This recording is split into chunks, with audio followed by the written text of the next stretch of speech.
காவல்துறையால் தேடப்பட்டு வரும் நடிகை கஸ்தூரி ஆந்திராவில் பதுங்கியிருப்பதாக தகவல் வெளியாகியுள்ளது. தெலுங்கு மக்கள் குறித்து அவதூறாக பேசி நடிகை கஸ்தூரி மீது பல்வேறு தரப்பினர் புகார் தெரிவித்தனர். இதைத் தொடர்ந்து சென்னை எழும்பூர் காவல் நிலையத்தில் கஸ்தூரி மீது வழக்கு பதிவு செய்யப்பட்டது.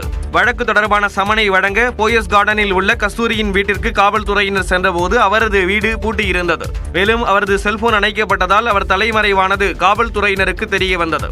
இதனையடுத்து நடிகை கஸ்தூரியை பிடிக்க 2 தனிப்படைகள் அமைத்து தேடுதல் வேட்டையில் ஈடுபட்டுள்ளனர். இதனிடையே நடிகை கஸ்தூரி தரப்பில் அளிக்கப்பட்டிருந்த முன்பிணை மனுவை உயர்நீதிமன்ற மதுரை கிளை தள்ளுபடி செய்தது. இதையடுத்து கஸ்தூரியை கைது செய்வதற்கான நடவடிக்கைகளை காவல்துறையினர் மேற்கொண்டுள்ளனர். இந்நிலையில் ஆந்திர மாநிலத்தில் கஸ்தூரி பதுங்கியிருப்பதாக தனிப்படை போலீசாருக்கு தகவல் கிடைத்துள்ளது. திரைப்பட தயாரிப்பாளர் ஒருவரின் ஆதரவில் கஸ்தூரி பதுங்கியிருப்பதாக சந்தேகிக்கப்படக்கூடிய நிலையில் தனிப்படை போலீசார் தீவிர விசாரணை நடத்தி வருகின்றனர். நெல்லையில் திரையரங்கு மீது பெட்ரோல் குண்டு வீசியவர்களை கைது செய்ய கோரி இந்து முன்னணியினர் முற்றுகையிட்டதால் பரபரப்பு நிலவியது. மேலப்பாளையத்தில் உள்ள அலங்கார் திரையரங்கின் மீது அதிகாலையில் அடையாளம் தெரியாத நபர்கள் 3 பெட்ரோல் குண்டுகளை வீசிவிட்டு தப்பினர். இதில் பெட்ரோல் குண்டுகள் திரையரங்கின் சுற்றுச்சுவர் மீது பட்டு தரையில் விழுந்தன. இதனால் திரையரங்குக்கு எந்த சேதமும் ஏற்படவில்லை. அதனைத் தொடர்ந்து அப்பகுதியில் உள்ள சிசிடிவி காட்சிகளை கைப்பற்றி காவல்துறையினர் விசாரணை நடத்தி வருகின்றனர். முதற்கட்டமாக 2 நபர்கள் பெட்ரோல் குண்டுகளை வீசிவிட்டு தப்பியது தெரியவந்துள்ளது. இந்த நிலையில் பெட்ரோல் குண்டு வீசியவர்களை கைது செய்ய கோரி இந்து முன்னணியினர் சம்பந்தப்பட்ட திரையரங்கு முன்பு குவிந்தனர். அப்போது காவல்துறையினருக்கும் இந்து முன்னணியினருக்கும் இடையே கடும் வாக்குவாதம் ஏற்பட்டது. அதனைத் தொடர்ந்து இந்து முன்னணியினர் 8 பேர் கைது செய்யப்பட்டனர். பெட்ரோல் குண்டு வீச்சு சம்பவத்தை தொடர்ந்து அலங்கார் திரையரங்கில் காலை மற்றும் மதிய காட்சிகள் ரத்து செய்யப்பட்டன. மாலை 5 மணிக்கு அமரன் திரைப்படம் திரையிடப்பட உள்ளதாக திரையரங்க நிர்வாகம் தெரிவித்துள்ளது.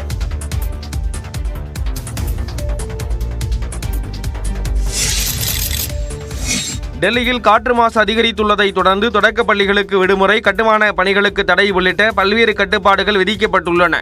டெல்லியில் கடந்த சில நாட்களாக காற்று மாசு அதிகரித்து வருவதை அடுத்து காற்றுத்தர மேலாண்மை ஆணையம் பல்வேறு கட்டுப்பாடுகளை விதித்துள்ளது. அதன்படி பெட்ரோலில் இயங்கும் BS3 மற்றும் டீசலில் இயங்கும் BS4 வாகனங்களை இயக்க தடை விதிக்கப்பட்டுள்ளது. விதிகளை மீறி இயக்குவோருக்கு 20,000 ரூபாய் அபராதம் விதிக்கப்படும் என்றும் டெல்லி அரசு எச்சரிக்கை விடுத்துள்ளது.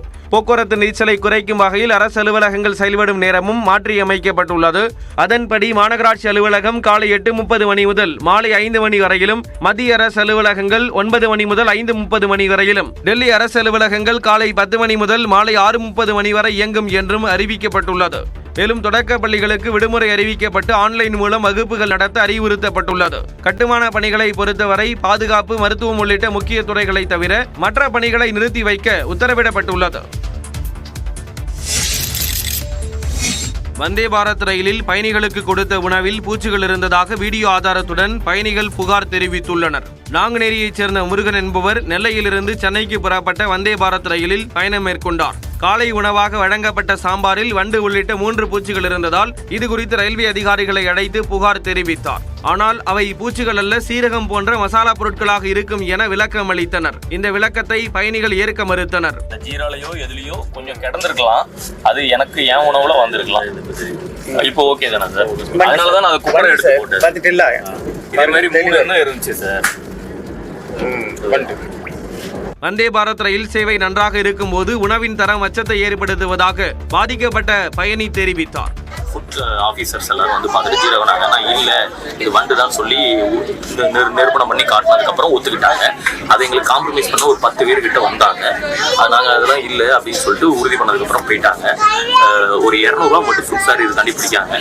தரமான உணவுகளை ஒப்பந்ததாரர்கள் வழங்குவதை ரயில்வே நிர்வாகம் உறுதிப்படுத்த வேண்டும் என்றும் பயணிகள் வலியுறுத்தினர்.